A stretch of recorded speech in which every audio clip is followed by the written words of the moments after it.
Imagine cutting your work hours by 80% while still achieving nearly everything you do now.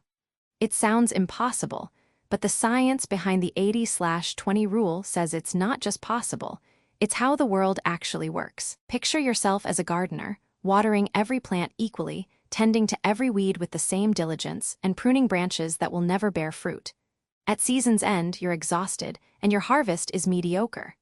Now imagine having a map that shows exactly which plants will yield 80% of your crop. You'd water only those, prune only those, and let the rest grow wild.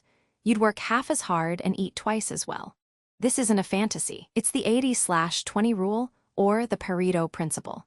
In productivity terms, 80% of your meaningful output comes from just 20% of your effort. The other 80% of your time produces only 20% of results. The implication is staggering.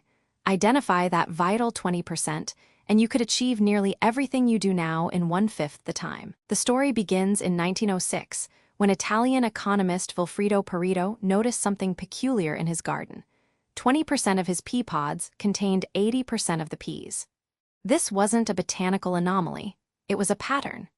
Pareto documented that 80% of Italy's land was owned by 20% of the population, and he found similar imbalances across countries. His work laid the foundation for the Pareto distribution, a power law where a small number of inputs dominate outputs. For decades, this principle stayed in economics, describing wealth inequality and market concentration.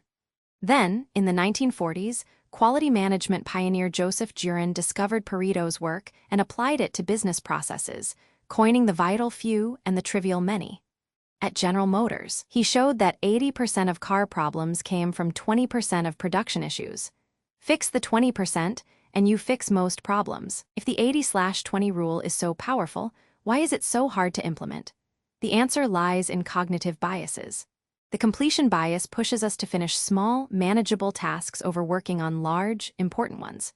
Research by Bluma Zygarnik in the 1920s showed that people remember uncompleted tasks better than completed ones, creating psychological pressure to finish everything on a list. This drives us to answer emails, tidy desks, and attend meetings that contribute nothing to core goals. Then there's the sunk cost fallacy, our reluctance to abandon a project we've already invested time in.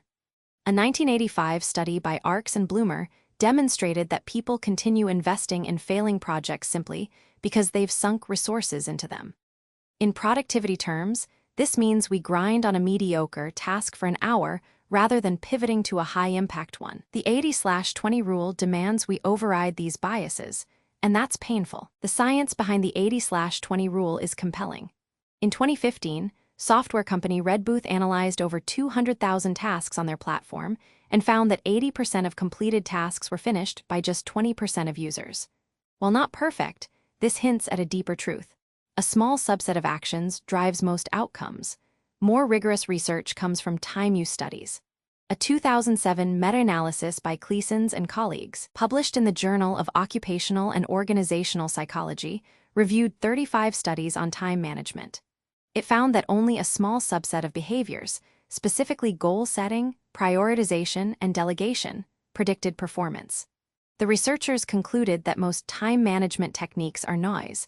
The real impact comes from focusing on the vital few. This aligns with the 80/20 rule. Not all effort is equal, and identifying the high-impact 20% is the key to working smarter, not harder. Finding your own vital 20% requires a shift in mindset. Start by listing all your tasks and responsibilities over a week. Then ask yourself, which 20% of these activities produce 80% of your results? These are your high-impact tasks.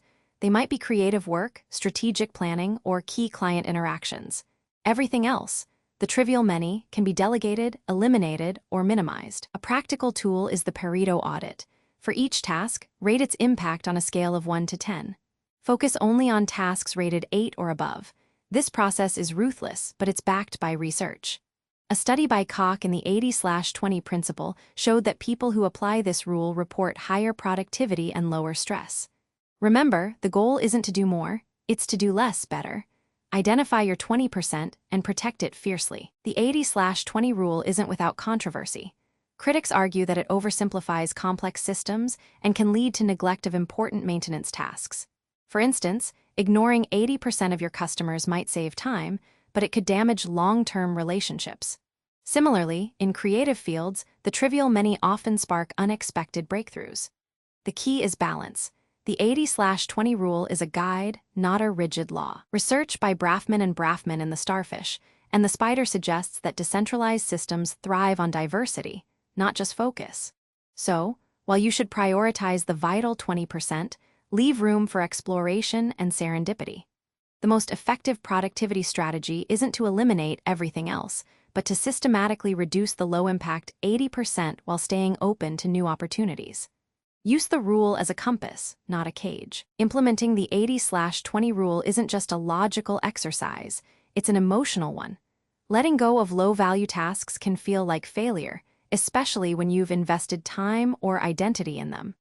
The Zeigarnik effect shows that unfinished tasks create mental tension, making it hard to abandon them. But here's the surprise.